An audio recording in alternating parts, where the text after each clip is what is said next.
El martes de la quinta semana del tiempo ordinario, el evangelio que toca es el de Marcos 7, 1 al 13. En aquel tiempo se acercó a Jesús un grupo de fariseos con algunos escribas de Jerusalén y vieron que algunos discípulos comían con las manos impuras, es decir, sin lavarse las manos.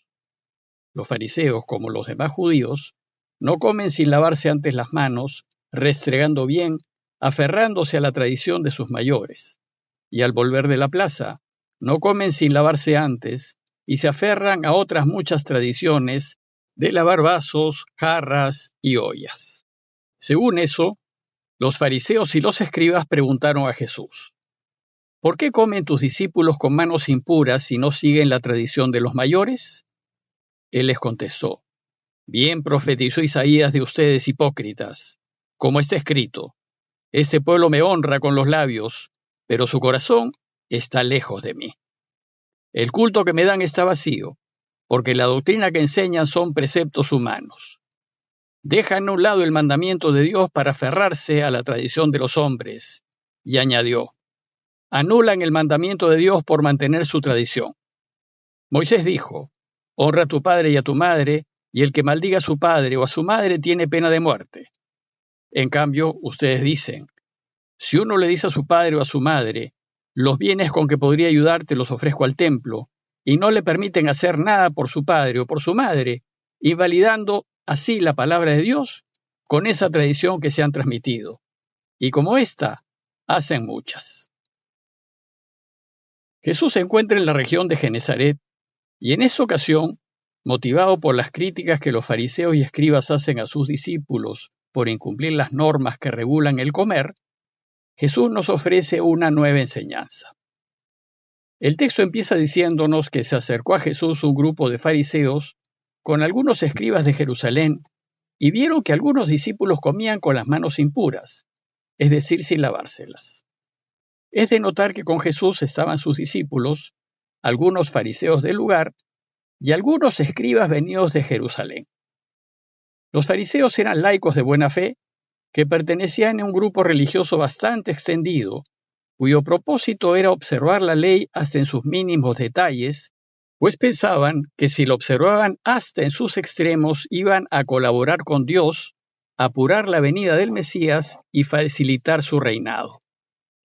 Los escribas, por su parte, eran los expertos, conocedores de la ley.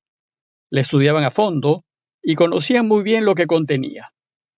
Bueno, pues en esta ocasión, los escribas habían venido de Jerusalén, dando a entender que venían a dar fe de la rectitud de las enseñanzas de Jesús. Pues como saben, Jerusalén era el centro religioso en donde se formaban los mejores teólogos de entonces. Y venir de Jerusalén da fe de la solidez de sus conocimientos, es decir, son de fiar. Como parece que ya era hora de comer, los fariseos y escribas notan que algunos de los discípulos comían con manos impuras, es decir, no lavadas. Aquí es necesaria una nota. Como Marcos escribe su evangelio para cristianos no judíos, es decir, para gentiles o paganos convertidos al cristianismo, con grandes deseos de conocer el camino de Jesús, pero desconocedores de lo que mandaba la ley judía respecto al comer, así como hoy es nuestro caso, Marcos se ve obligado a hacer una nota aclaratoria, un paréntesis, para explicar a sus lectores las normas y prescripciones judías relativas al comer, a fin de que sus lectores, nosotros, podamos entender los reproches de los fariseos y escribas y entender la respuesta de Jesús. Marcos nos explica que todos los judíos no comen sin antes haberse lavado las manos hasta el codo, y que al volver de la plaza, si no se bañan, no comen. Se trata de una norma que regula el comer y que probablemente tuvo su origen en temas de salud. El lavado de manos, el baño, la purificación de los utensilios de comida evitan el contagio de enfermedades. Y tal vez para que estas normas sean observadas por todos, se sacralizaron, se incorporaron al cuerpo de la ley y se hicieron obligatorias para el pueblo.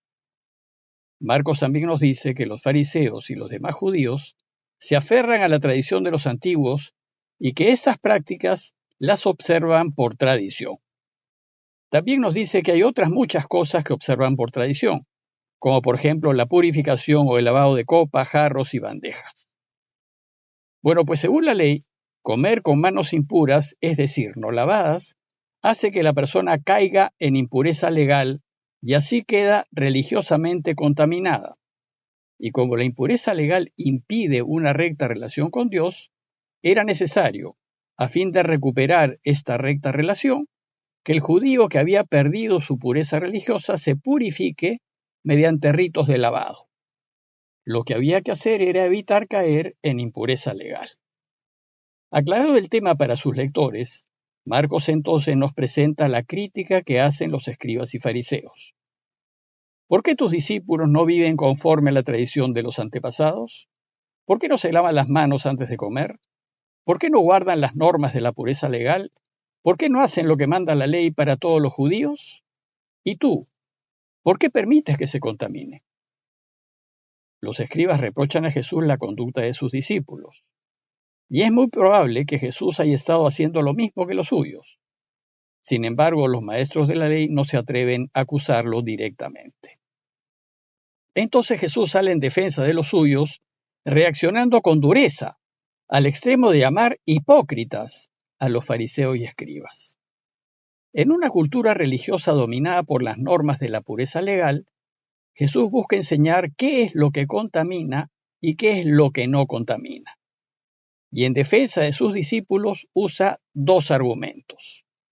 En su primer argumento cita al profeta Isaías que dice: Este pueblo me honra con los labios, pero su corazón está lejos de mí. El pueblo dice una cosa, me honra con los labios, externamente, de palabra, pero sus pensamientos van por otro lado. La cita dice: su corazón está lejos de mí, porque en la cultura judía la sede de los pensamientos es el corazón, y desde el corazón se toman todas las decisiones. Y dice Dios, según Isaías, y en vano me rinden culto. El culto que me rinden no tiene valor, dice Dios en el texto, porque es solo externo, de palabras, de apariencias. Y la razón es porque enseñan precepto de hombres. Les saca en cara que enseñan doctrinas que son creadas o inventadas por los hombres, que atribuyen a Dios y que imponen, descalificando así la tradición de los antepasados. Más aún los denuncia públicamente diciendo que descartan lo de Dios en favor de lo que quieren los hombres. Y dejando el precepto de Dios, dice el texto, que es la misericordia, se aferran a la tradición de los hombres, que es la rigidez y la imposición literal de la ley. Pero Jesús no considera suficiente citarles a Isaías, y en un segundo argumento trae a manera de ejemplo una norma legal que ellos enseñan y que es a todas luces injusta, dejando así en evidencia su falsedad. Pues pone a la tradición, la exigencia, por encima de lo que Dios quiere, que es la compasión, y violan el mandamiento de Dios por conservar su tradición. Y entonces les pone un ejemplo concreto, y les dice: Moisés dijo, honra a tu padre y a tu madre. Pues lo que Dios quiere es que ayudemos a todos los que están en necesidad, y de manera especial a nuestros papás y mamás y ancianos que nos rodean. Más aún en ese tiempo, en donde no había pensión de ancianidad ni seguridad social.